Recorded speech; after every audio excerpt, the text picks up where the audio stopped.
That's the first thing you're going to feel for most people, right? So let's just acknowledge that it takes effort and work to transform shame into a feeling of empowerment, because we can't avoid the circumstances that this person was describing in her question, right? Like, this is going to happen like multiple times, going to keep happening. We can't stop this from happening, but what we can do is stop ourselves from taking the responsibility and feeling shame. Or then if we do feel the shame, what we can do is transform that shame into self-worth and empowerment. Every negative usually has an opportunity to create a positive. We just have to want to do that. And usually it starts with really small things.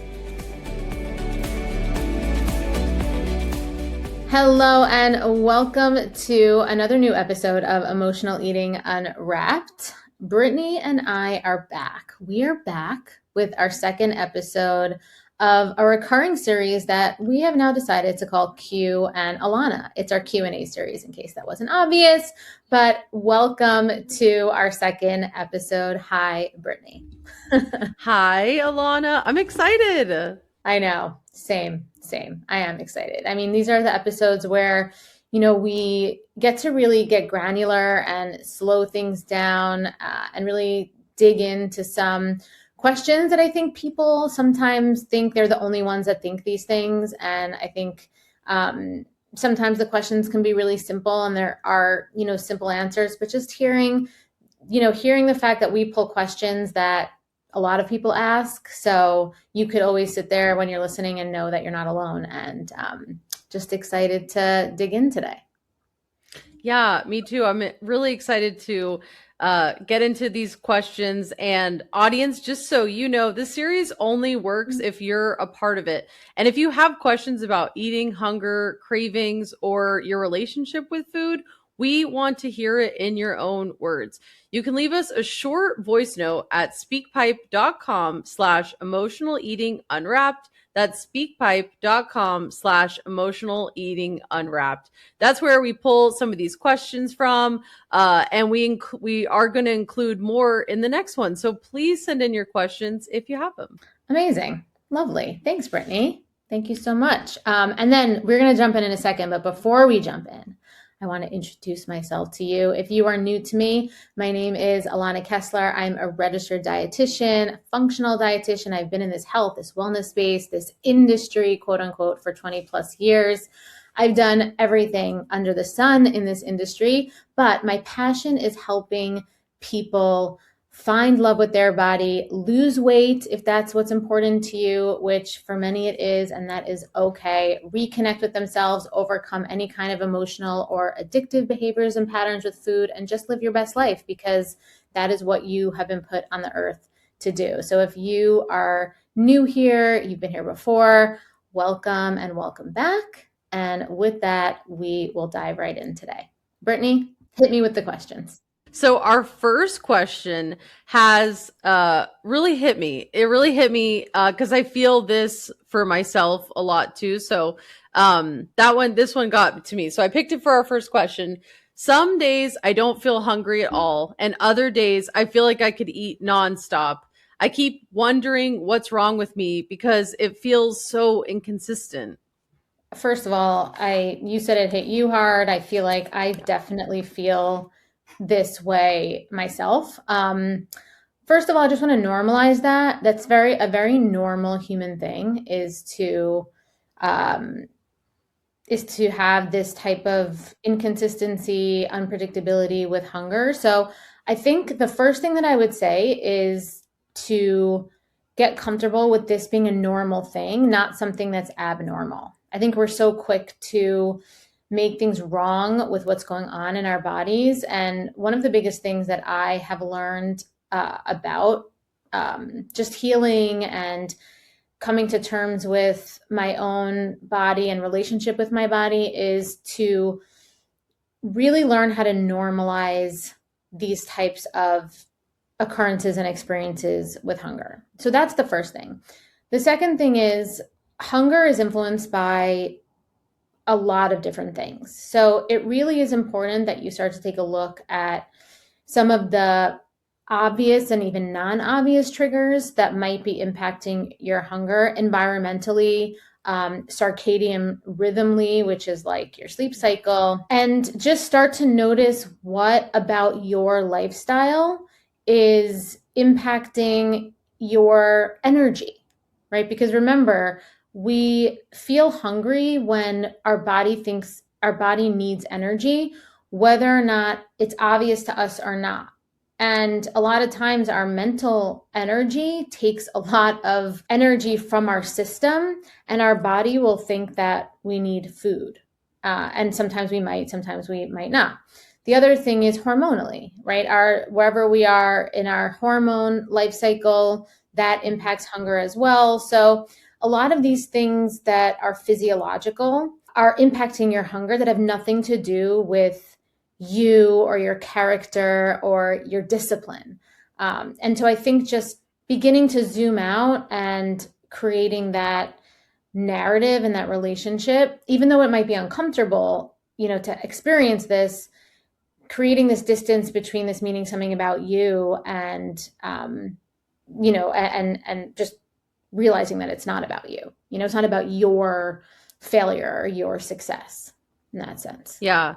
I think we tend to put a lot, I mean, like you said, a blame on ourselves when we're like, oh, why am I going back after a snack after dinner? And it's like, maybe it's because you did a really hard hit workout at the beginning of the day that day, and you just need a little bit extra. Or maybe you worked through lunch at work, and you just needed that like extra, because I have that happen a lot. So yeah, I think it makes a lot of sense that it's not, the inconsistencies aren't like a failure on you. Mm-hmm. Yeah, and I think it's important also to recognize that feeling hungry doesn't necessarily mean you have to eat. You Yeah. also can discern. I think it's really important that, that's a different skill too. It's like being able to take a look at your day, right? So to your point, maybe you did have a hit workout, maybe you did um, have an intense, you spent 3 hours in front of a computer hashing out a paper or hashing out something for work. That takes a lot of energy. I know for me, even if I'm sitting stationary at my desk, but I'm sitting there like, creating a new program or something, and I'm sitting there writing the curriculum or something like that, 3 hours, I'm sitting there, I'm starving when I get up, right? Because Yeah. like I said, mental energy takes time, but I also doesn't mean I have to go eat, right? It doesn't mean that I'm gonna not eat if I'm actually physiologically hungry, but I'm gonna take a look at what my day was like. Mhm. And if I can say, like, yeah, I did eat a lot of, I did nourish myself today. I might not eat, right? I might just be like, oh, this isn't physical hunger. It's just, that emotional hunger. So learning the Mm. difference within yourself, is really important too. Yeah. Yeah, I think that's something I definitely could see, like how people could confuse Hmm. that. And you talk a lot about that on these episodes, like how to discern the Hmm. difference, and you know being in tune with your body, listening to those messages. It's always talking to us. Yeah. Exactly. And just because we get a message doesn't mean we have to act on the message. And that's also part of the skill of creating a relationship with, your body and food that combines both um, self-worth and also hitting your goal, being able to achieve your goals, which I think is really Yeah. important. And so realizing, discernment is not restriction. There's no all or nothing, and just training your nervous system and your mindset to accept that. All right, let's move on to question number 2. So, someone wrote in, when I'm feeling really low, depression hits, I forget to eat. Then later, it feels like my appetite sometimes comes back all at once. Is that emotional eating, or is it something else? That's such a good question. And it's so nuanced because you're describing an emotion in the depression, right? Like it definitely, I'm not saying that depression is an emotion like sadness, but depression houses different flavors of emotion. So when one is feeling depressed, you know you're depressed because there's a flavor of an emotion that's being lived in your body, whether that's sadness, grief, fatigue. Um, and so, and so if, I mean, if you're feeling depressed and you don't eat and later you're hungry, I personally, I don't think that's emotional eating. I think it's just riding the wave of how you feel. I think what you want to focus on is your your self leadership with your decisions about eating once you decide that you're going to eat later. The fact that you're hungry and you feel very hungry later and you want to eat, that's not emotional eating. However, if you say to yourself, oh, this is a permission for me to just like eat whatever I want and stuff myself and not eat with intention, attention, and responsibility, then I would say that maybe there's more emotional eating in that. So it's more about the behavior it's more about the behavior that you're exhibiting towards your eating than the context of when you're eating that will define the emotional eating part of it. All right. So the third question, I have ADHD and eating is very out of sight, out of mind for me. I'll realize late in the afternoon that I haven't eaten all day. What's going on there for them? Yeah. Yeah, so I just want to disclaim that I am not a medical professional. I don't, I mean, I am a nutritionist. Obviously, I have medicine. I'm a dietitian. So I have medical training in some areas, but I'm not 100% well-versed ADHD. So I do feel like this is a very nuanced topic. What I do know is paying attention, and I don't think this is controversial. I think paying attention is something that's challenging or um, paying attention and kind of um, maybe, through lines of things can be challenging for people with ADHD. I definitely feel like I have a flavor of that. I definitely have a like neurodivergent brain. I have 75,000 tabs open on my computer at all times. I, start one thing and then I find myself going on to the next. So I totally understand that. I also am somebody who I could focus on one thing for 5 hours and like that's the only thing that I could do. So I do understand. But my answer will definitely, to this point, I'm only going to speak for what I think. And so it makes a lot of sense when your brain is like that to have and when it's like that and it applies to so many other things in your life for it also to apply to food, right? So the question is like what's going on with that?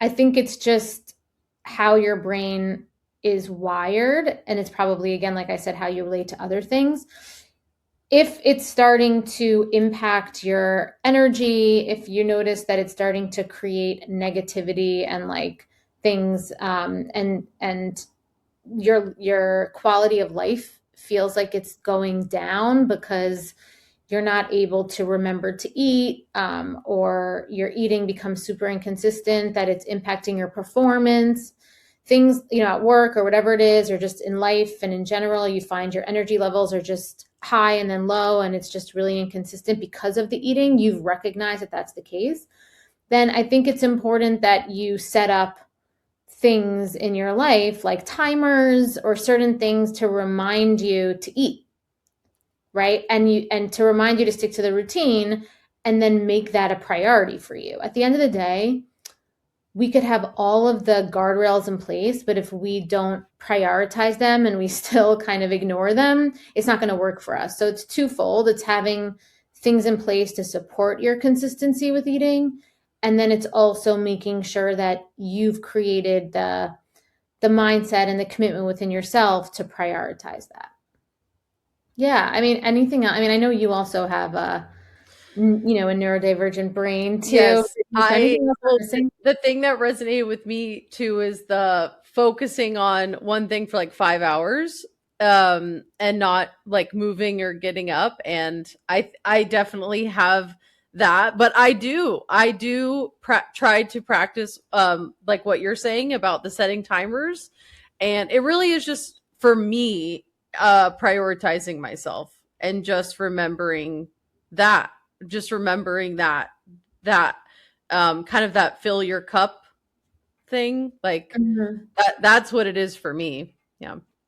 Yeah, and I also think that, it's being willing to work in collaboration with our specialness, not, and learn and realizing that it's not something that makes things worse for us, but it can be something that we have to work with. So I think it's learning to be in partnership with yourself also is really important. And, setting yourself up to win, just like in relationships with other people, right? I talk about this all the time with, women I work with, especially once we get more deeper into lifestyle stuff. And I would work with women on their relationships with people and dating, actually, believe it or not. And Yeah. I'm always like saying to them, you know, you want to set up partners to win. So how can we do that? And you want to think of yourself as a relationship with yourself, as a partnership with yourself. So Yes. how can you set yourself up to win? And that's individual, right? The way you set up an ex partner to win might not be the same way that you set up your current partner to win. So you have to think of yourself that way too. Yeah, that's really great advice. I don't think we hear enough people um, talk about that relationship that you have with yourself. It is an extremely important relationship, and then I find as women that is one that we neglect quite often, and we take on other things first. But that's just my personal experience, I think, and but yeah, no, I think you're right. And I also think that more women more than men, and I think this is 100% like just a subconscious cultural thing. We yeah, will deprioritize ourselves and then be more victim mindset, and take things that are maybe create some hardships, and will go into a more victim set element, mindset, rather than a partnership with ourselves mindset, like an yeah, opportunity mindset to, yeah. um, and go into that place, right? It's sort of like, how can I, this is something that's negative that's happening to me. How can I survive this, rather Mhm. than how can I create a scenario where I thrive with this, because I create a partnership with myself around this and with this. All right, so I want to stop for 1 second and just remind you that if you're listening to this episode, you're thinking like, wow, this is so me. This explains a lot. I want to go a little bit deeper into understanding my own patterns with eating, maybe why I am not losing weight, or why I, have these types of behaviors and patterns with eating. I just want to guide you and point you to a short quiz that I have on the website that helps connect the dots for you. And you can find that in the show notes, or you can find it anytime on the homepage at www.bewellbyak.com. You've built a good life. From the outside, it looks like you have it all together. You eat clean, you work hard, you take care of everyone. But there's this one area that still feels impossible to master, and that is food. You can eat perfectly all day and still end up in the kitchen at night wondering why you keep doing this. You promise yourself you'll start fresh tomorrow, and I know you mean it every single time. But the cycle, it always finds its way back, especially when you're stressed, when you're overwhelmed, or when you're just tired of being the one that's holding it all together. And I get it because I lived that way for years. And what I learned is this: the problem, it was never about food. It was the pressure underneath it, the perfectionism, the self doubt, the part of me that never felt safe and secure to just be me. And that's why I created the sober eating sequence. It's a proven 3-phase method that rewires the emotional patterns and the belief systems driving overeating so you can relax, trust yourself around food, and release weight completely naturally, without force and without obsession. Because when your body feels secure, it lets go. The cravings quiet, the self punishment, it softens, and food, it stops being the thing that you have to fix. This is not another plan. This isn't another rule book. It's a revolutionary transformation for your nervous system, for your body, and for your identity. So join the sober eating movement today. All right, moving into question number 4. Okay, this one is really interesting to me, so I'm excited to hear your take on this. I was recently diagnosed with PCOS, and now I'm questioning a lot of things about my hunger and cravings. How much of this is my body, and then how much of this is me not managing my food well? Okay, so without knowing your specific eating routine and eating habits, I'm going to answer the first part. How much is this the PCOS? And I'm going to say that it could be a part of it. It could even be a big part of it. PCOS inherently impacts insulin, right? Impacts insulin and your ability to to metabolize insulin correctly, for it to be used. Sometimes, there is insulin resistance that comes from PCOS, right? And can create an imbalance in the hunger and fullness cues, right? All of these hormones are related. Insulin, estrogen, ghrelin, and all these different hormones that, not to get too dorky sciencey with you, but they're all intricately connected.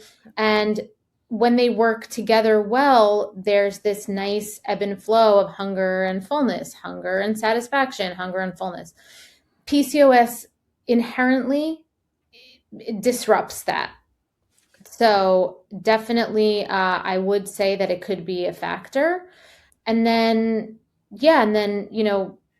knowing a little bit more, if you were working with someone, or if you're interested in working with me, or you're interested in, going through the sober eating sequence and seeing how I talk about, and the guidelines I give around eating, and, very flexible guidelines. And you want to compare your eating habits and style to that. I think that, that would give you a lot of information, a lot of reference points, a lot of guidance. But without seeing how you eat is difficult for me to answer that piece of it. Yeah.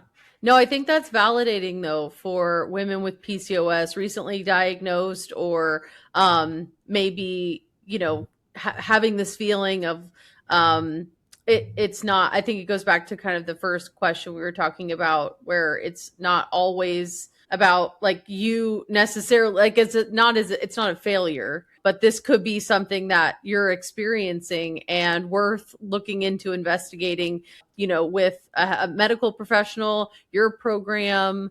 So I think that gives a lot of validation to those women. Absolutely. And I do. I mean, PCOS and weight gain, and difficulty managing weight, kind of, a feeling like food and hunger and things are, just wacky, is a very real and very physiologically, validated thing. Like it happens with most people. You might notice that when you do have PCOS, it feels like it's easy to gain weight around the middle. That is a like definitely, a factor, as far as what I was talking about before with the insulin resistance, and how the body stores fat much easier when there is insulin resistance. So these are definitely, real and valid, experiences and truths. All right. So the final question, my appetite changes with my mood, my stress, and my hormones.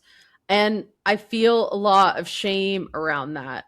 How do I stop blaming myself?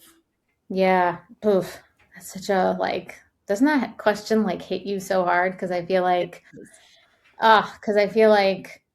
that is the heaviest part, right? It's like, it's like the human experience. And I think this is going to sound very, this might sound really hippy dippy or like super like out there, but it really is just realizing that the human experience is just a collection of things that, you know, are uncomfortable, comfortable, shifts, changes. And so much of it has nothing to do with us as like and our character and our worthiness. And the word shame means that when you feel shame about something, it means that you're taking on that responsibility of the outcome of what you're feeling. And you know, the question in and of itself said that you've defined these external reasons because of your humanness why you're feeling this way. And so my advice would be to remember that you are not responsible for these external things, though you are experiencing them and they might feel like they're happening to you and therefore you are responsible, but they're just happening. And because you're a human in this experience and in this world, you're going to absorb them and you're going to feel them, but it doesn't mean you're responsible for them.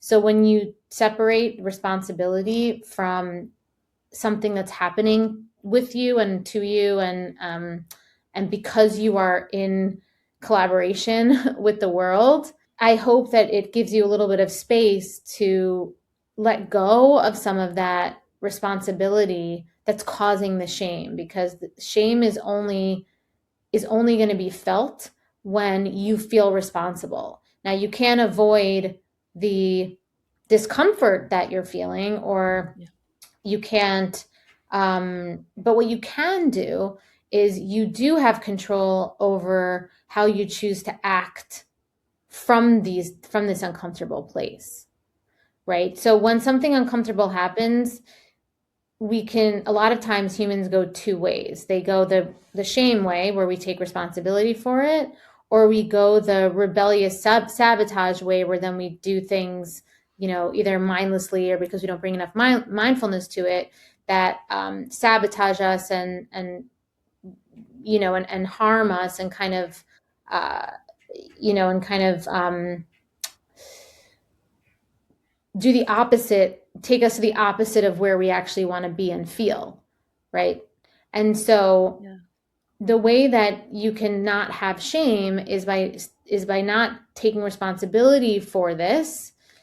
And then the way that you can not have shame, but then transform that shame into self-worth, is by then creating habits and rhythms and routines that support you to reach how you want to feel and how you want to look. Would you say it can be like little things and big things? You know, both can be true.